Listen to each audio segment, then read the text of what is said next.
یه مزه ترش و تقریبا سرکه مانند داره. چیز بدی نیست، اسمش ژل رویاله. تو این ویدیو میخوام در مورد ژل رویال و خواص اون بیشتر بدونیم. من محمدم و اینجا عسلخونه است.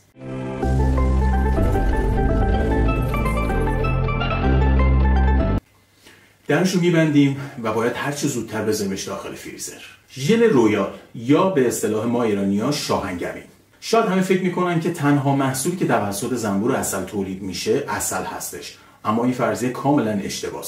یکی از مواد مغذی که توسط زنبور عسل تولید میشه ژل رویال یا همون شاهنگبین هستش. در طب سنتی از ژل رویال به عنوان اکسیر جوانی نام برده میشه. طی تحقیقاتی که توسط دانشمندان انجام شده از ژل رویال به عنوان یک ماده فراسودمند نام برده شده. ژل رویال یکی از غنی‌ترین مواد غذایی بیولوژیک با ارزش غذایی بسیار بالاست. این ماده سفید رنگ توسط غدد هیپوفارنژیال زنبور عسل در سن 6 الی 16 روزگی تولید میشه. این غدد در روی سر زنبور عسل قرار گرفته و توی سن 6 الی 16 روزگی ژل رویال رو برای تغذیه ملکه و لاروها که میشه همون نوزادان زنبور تولید میکنن.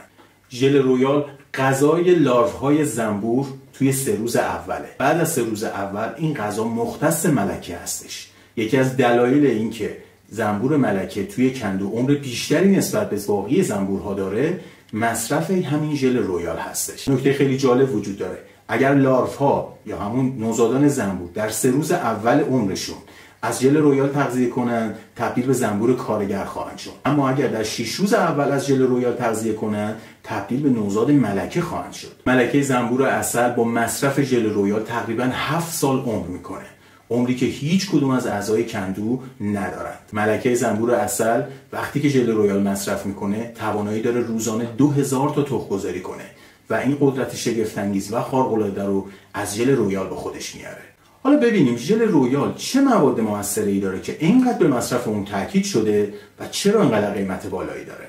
ژل رویال بین 60 تا 70% آب داره. پروتئین‌های موجود در ژل رویال بین 9 تا 18% است و 7 الی 18% هم حاوی قنده. علاوه بر قند 3 الی 8% هم چربی داره. علاوه بر اینایی که نام بردیم، آمینو اسیدها، ویتامین‌ها و سایر مواد معدنی هم بخشی از مواد تشکیل دهنده ژل رویاله. خواص آنتیبیوتیکی بالا، اثرات ضد التهابی و اثرات ضد سرطانی یکی از ویژگی‌های بارز ژل رویال. افزایش سطح سیستم ایمنی بدن، بهبود حافظه و جلوگیری از روند پیری یکی از مهمترین خواص ژل رویاله. علاوه بر اینا افزایش سطح انرژی، بهبود وضعیت قلب و عروق از دیگر خواص ژل رویال. از این ماده با ارزش توی صنایع آرایشی و بهداشتی و مخصوصا کرم‌های جوانسازی پوست بسیار استفاده میشه. حالا که در مورد خواص ژل رویال بیشتر میدونیم، بهتر بدونیم این ماده رو چقدر باید مصرف کنیم. به گفته کارشناسان مصرف ژل رویال برای افراد بزرگسال در طول روز بین 1 الی 3 گرمه که این میزان با توجه به تجویز پزشک تغییر میکنه. برای مصارف درمانی مصرف این ماده یه دوره درمان 15 روزه داره و در طول این 15 روز شما میتونید 15 الی 45 گرم ژل رویال رو مصرف کنید. بهترین روش مصرف ژل رویال به صورت ناشتا و گذاشتن مقداری از اون زیر زبونه که جذب رو به راحتی و به آسانی انجام میده. همونطور که تو اول ویدیو گفتیم ژل رویال یک مزه ترش مانند و سرکه‌ای داره. شاید خیلی از افراد دوست نداشته باشن که این مزه رو تجربه کنن، میتونن هر 1 الی 3 گرم رو با 100 گرم عسل طبیعی مخلوط کنن و یک قاشق غذاخوری از اون ماده استفاده کنن. ژل رویال در دمای زیر 6 درجه سانتیگراد خراب میشه. چون مزه ترشی هم داره، اگر خراب بشه ما به هیچ عنوان متوجه نمیشیم. بهتره که ژل رویال رو به مدت 6 ماه توی یخچال نگهداری کنیم یا اگر میخوایم زمان بیشتری از اون محافظت کنیم اون رو داخل فریزر بذاریم.